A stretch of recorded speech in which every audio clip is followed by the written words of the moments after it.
Assalamu alaikum wa rahmatullahi wa barakatuh. Bienvenue, chers téléspectateurs, dans le 5e épisode de notre série « Aux sources de la prophétie ». Dans notre dernier récit, nous avons suivi les pas du prophète Houd, envoyé au peuple de Had, ces géants aux constructions colossales qui furent balayés par un vent furieux pour avoir refusé la vérité. Leur histoire nous a appris une leçon implacable. Aucune puissance terrestre ne peut subsister sans la volonté divine. Mais l'oubli est un voile qui retombe vite sur le cœur des hommes. Et c'est dans le sillage de cette destruction qu'une autre civilisation, tout aussi orgueilleuse, s'est élevée. Un peuple qui a poussé l'audace jusqu'à défier les montagnes elles-mêmes, sculptant dans la pierre le témoignage de leur propre vanité. Les Tamouds.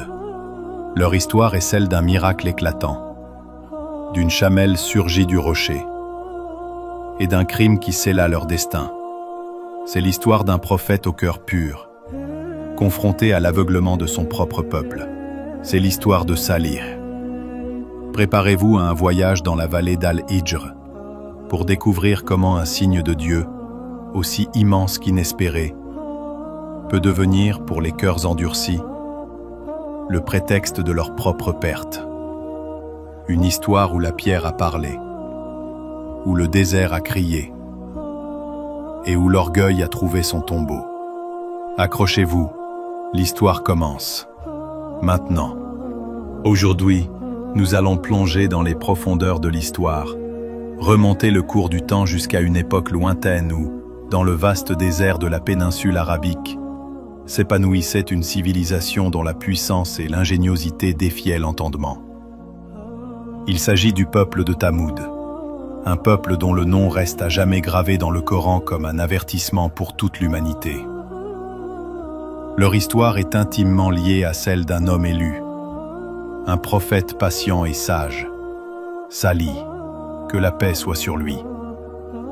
Ce récit n'est pas une simple légende, c'est une leçon vivante, un rappel poignant sur les conséquences de l'orgueil, de l'ingratitude, et du reniement de la vérité.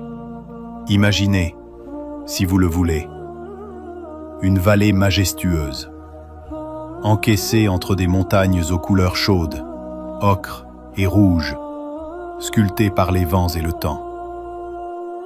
Cette région, connue sous le nom d'Al-Hijr, était le foyer des Tamouds. Ils n'étaient pas un peuple ordinaire. Leur habileté en architecture et en sculpture était si extraordinaire qu'elle frôlait le miracle. Ils ne construisaient pas leurs villes avec des briques et du mortier, mais ils les taillaient directement dans la roche vivante. En regardant les falaises, on pouvait apercevoir des façades immenses, des colonnes finement ciselées, des escaliers monumentaux, et des pièces d'habitation creusées avec une précision remarquable. Ces demeures n'étaient pas de simples abris, c'étaient des palais, des forteresses et des lieux de vie qui témoignaient d'une maîtrise technique inégalée à leur époque. Leur vie était rythmée par la prospérité.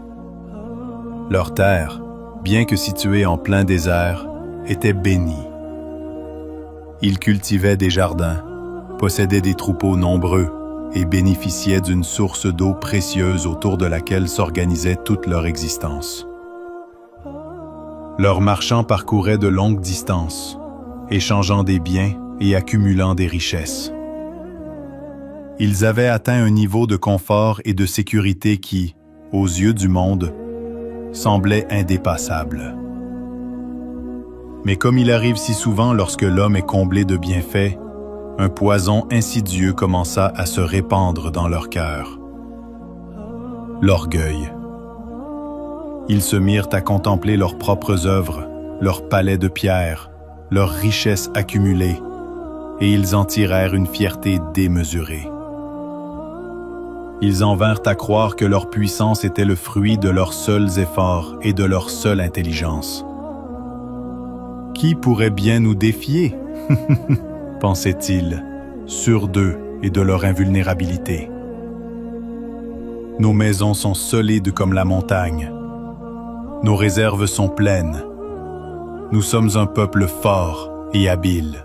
Peu à peu, le souvenir du Créateur, celui qui leur avait offert ses mains habiles, cette terre généreuse et cette intelligence, s'estompa dans leurs esprits. Ils se détournèrent de l'adoration du Dieu unique, l'architecte suprême de l'univers, pour se prosterner devant des idoles de pierre qu'ils avaient eux-mêmes sculptées.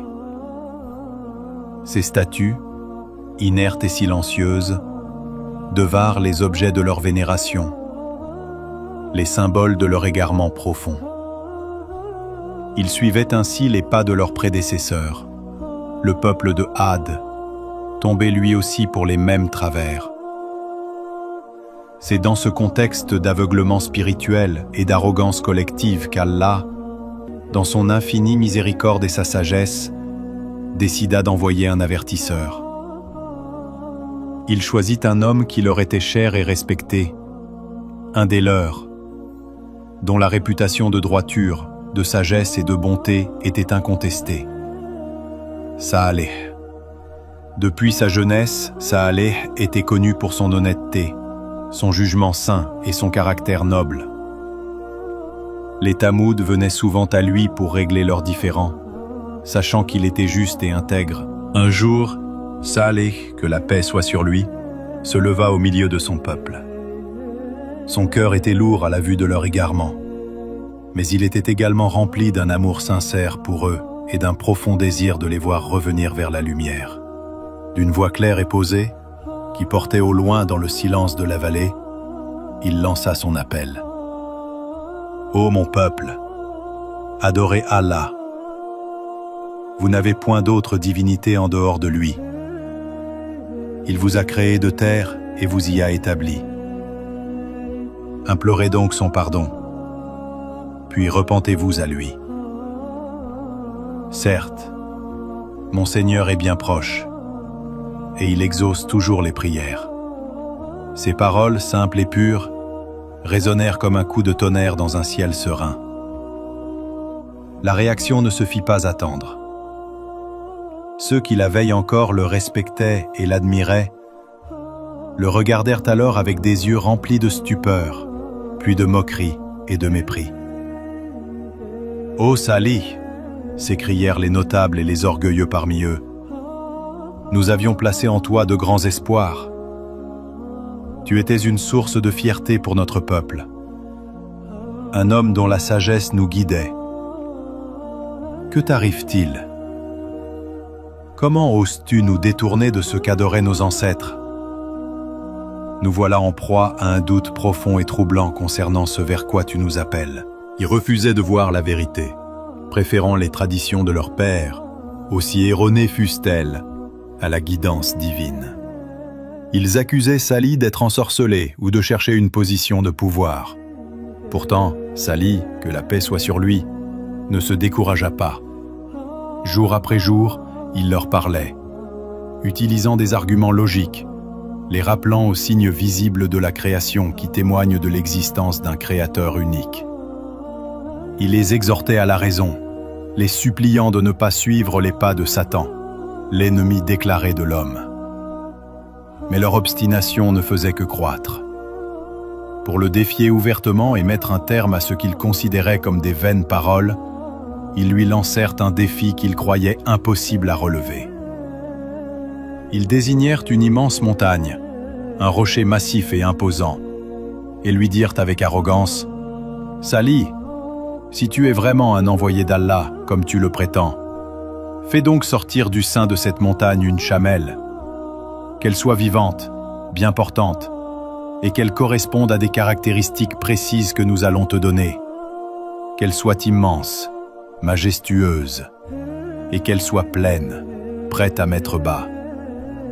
Alors nous croirons peut-être en toi. » Ils étaient convaincus que Saalih échouerait, et qu'ensuite, il pourrait le discréditer définitivement aux yeux de tous.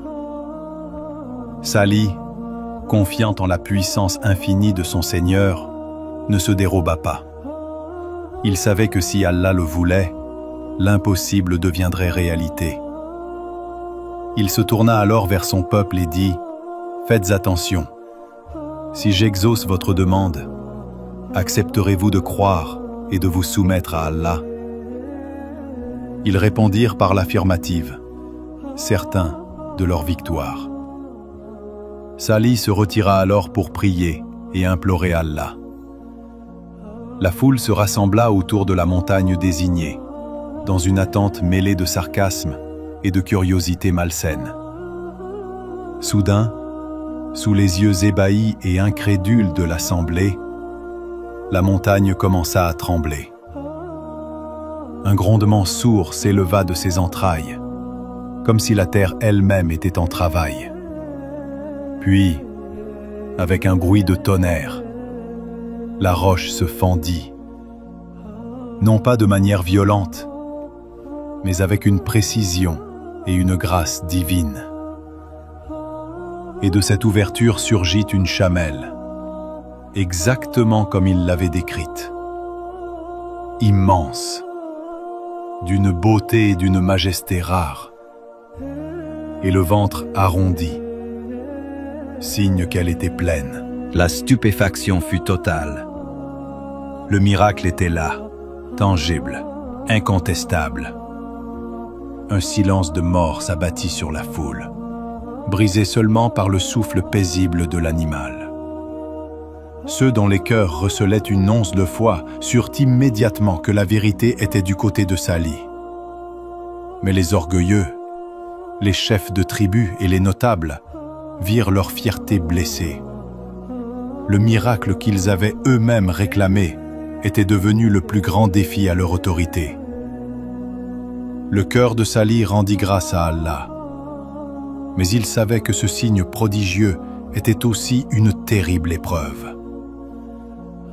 Il s'adressa à son peuple, maintenant sans excuse possible. « Voici la chamelle d'Allah. Elle est un signe pour vous. Laissez-la paître en toute quiétude sur la terre d'Allah. Ne lui faites aucun mal, car si vous la touchiez, un châtiment douloureux vous saisirait immanquablement. Et sachez qu'un jour lui est réservé pour boire au point d'eau, et un jour vous est réservé, à vous et à vos bêtes. » Allah avait ainsi établi une règle claire, un partage équitable de la ressource la plus précieuse du désert, l'eau. Un jour sur deux, la chamelle venait s'abreuver, et elle buvait une quantité si grande, correspondant aux besoins de tout un peuple, qu'elle vidait le puits. Le lendemain, c'était au tour des Tamouds de puiser l'eau qui avait naturellement rempli la source. C'était un rappel quotidien de la puissance d'Allah et un test pour leur gratitude. Pendant un certain temps, la coexistence fut respectée. Les gens observaient la chamelle avec un mélange de crainte et de respect. Elle se déplaçait librement dans la vallée, un vivant rappel de la présence divine. Chaque fois qu'elle s'approchait du puits pour boire à son jour attribué, les gens devaient s'effacer. Un acte d'humilité qui devint de plus en plus insupportable pour certains. Un groupe d'hommes, particulièrement corrompus et arrogants, ne supportait plus cette situation. Leur haine pour Salih et le message qu'il portait se reporta sur l'innocente chamelle. Chaque fois qu'ils la voyaient boire l'eau qui, selon eux, leur appartenait, leur rage grandissait. Ils ne voyaient plus en elle un miracle, mais une nuisance, une humiliation permanente. Ils commencèrent à se concerter dans l'ombre, à comploter. Leur leader était un homme nommé Qadar ibn Salif, l'un des plus impies et des plus puissants du peuple. Ils décidèrent qu'il fallait à tout prix se débarrasser de la chamelle, pour montrer qu'ils n'avaient pas peur des menaces de Salih, et qu'ils étaient les vrais maîtres de leur destin. Le jour fatidique arriva. Alors que la chamelle paissait paisiblement, confiante, les comploteurs se jetèrent sur elle. L'un d'eux, un homme maudit du nom de Moussadi, ou Qadar selon les récits, porta le coup fatal. Ils l'égorgèrent et la mutilèrent, mettant un terme au signe vivant d'Allah. Leur crime accompli, ils se regardèrent, fiers et défiants, puis allèrent trouver Sali. « Sali, lança-t-il avec mépris, fais donc venir sur nous le châtiment dont tu nous menaces. Si tu es vraiment du nombre des messagers. » Ils défiaient ouvertement Allah, croyant que leur puissance les protégerait de toute conséquence. Lorsque Sali apprit la nouvelle, son cœur se brisa. Ce n'était pas seulement la mort d'un animal, c'était le rejet ultime de la vérité, la transgression délibérée de l'interdit divin. Il leva les yeux vers eux et dit, d'une voix chargée de tristesse et de certitude, « Eh bien, profitez de vos demeures pendant 3 jours. Voilà une promesse qui ne sera pas démentie. » Ces paroles résonnèrent comme un glas. Un ultime délai de 3 jours leur était accordé. Un sursis pour se repentir, bien que Sali sache que leur cœur était scellé. Ces 3 jours furent les plus longs et les plus terribles de l'histoire de Tamoud. Un changement étrange s'opéra dans la vallée. Le visage des mécréants commença à jaunir, puis à noircir, comme marqué par un pressentiment funeste. Une atmosphère de terreur et d'angoisse indescriptible s'abattit sur la cité. Ils regardaient le ciel, attendant, sachant que la promesse était imminente. Le premier jour, rien. Le deuxième jour, une peur encore plus intense. Le troisième jour, la panique les gagna. Ils cherchèrent une échappatoire, mais en vain. Puis vint le matin du 4e jour, samedi. Alors que le soleil se levait, illuminant leur somptueuse demeure de pierre d'une lumière qui semblait ironiquement paisible, un cri terrifiant, le Saya, venu des cieux, déchira l'aube. Ce n'était pas un cri humain, c'était un son surnaturel, assourdissant, qui glaça le sang et fit trembler la terre elle-même. Au même instant, un violent tremblement de terre secoua le sol avec une force inouïe, et la foudre s'abattit sur eux. Le châtiment était venu de toutes parts. En un instant, les cœurs des Tamouds dans leur poitrine s'arrêtèrent net. Ils furent foudroyés sur place, sans avoir le temps de fuir ou de se cacher. Leurs corps s'effondrèrent, anéantis. Leurs magnifiques palais, témoins de leur orgueil, devinrent leurs tombeaux silencieux.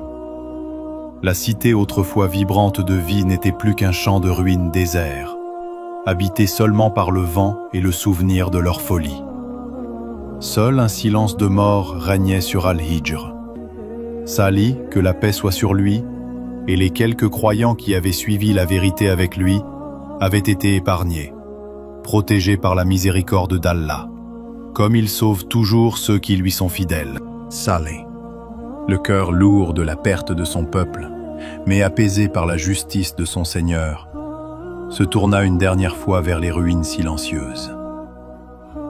Ces paroles résonnent encore à travers les âges, comme un avertissement éternel. « Ô mon peuple, je vous avais communiqué le message de mon Seigneur et je vous avais conseillé sincèrement. Mais vous n'aimez pas les conseillers sincères.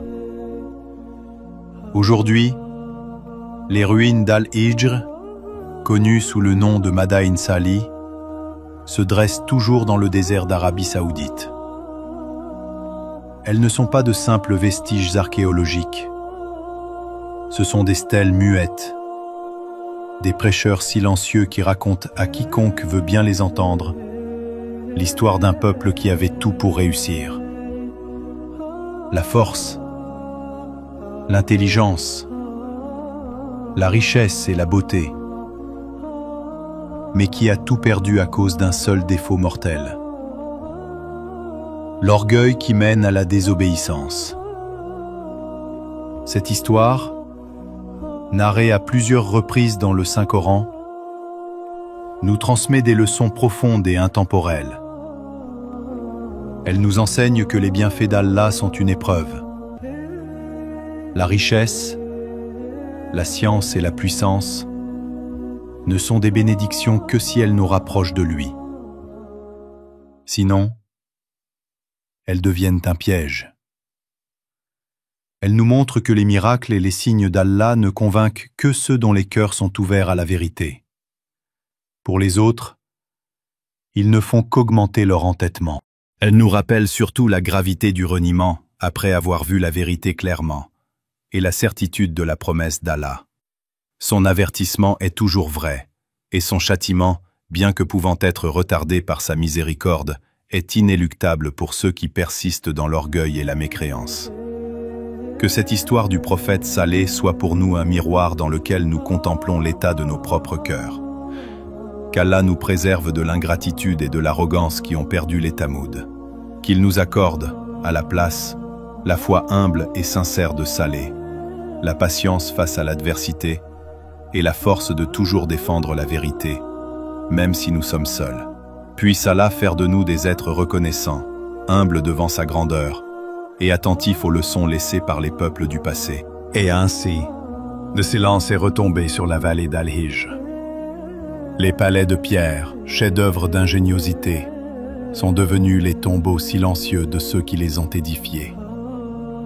Le peuple de Tamoud, fort de sa puissance et de son intelligence, a été anéanti, non par un ennemi venu de l'extérieur, mais par le poison de son propre orgueil. Le prophète Saleh, lui, est parti. Le cœur lourd mais la mission accomplie. Sauvé avec ceux qui avaient choisi la foi contre l'arrogance. Leurs magnifiques demeures sont aujourd'hui désertes, comme le rappelle le Coran. Et quant aux Tamouds, nous les guidâmes, mais ils ont préféré l'aveuglement à la guidance. Sourate Fussilat, 41, verset 17. Ces ruines ne sont pas qu'un souvenir. Elles sont un avertissement pour l'humanité tout entière.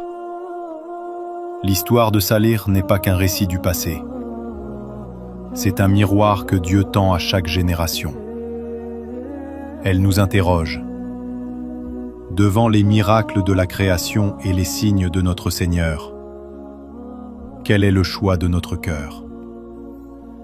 L'humilité et la gratitude ou l'orgueil et le reniement? La chamelle était un signe clair comme le jour.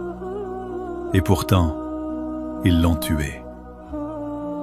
Quel est le signe aujourd'hui que nous risquons de tuer par notre indifférence? Que cet épisode résonne en nous comme un rappel. Un rappel que la vraie force n'est pas dans la pierre que nous taillons, mais dans la foi que nous cultivons.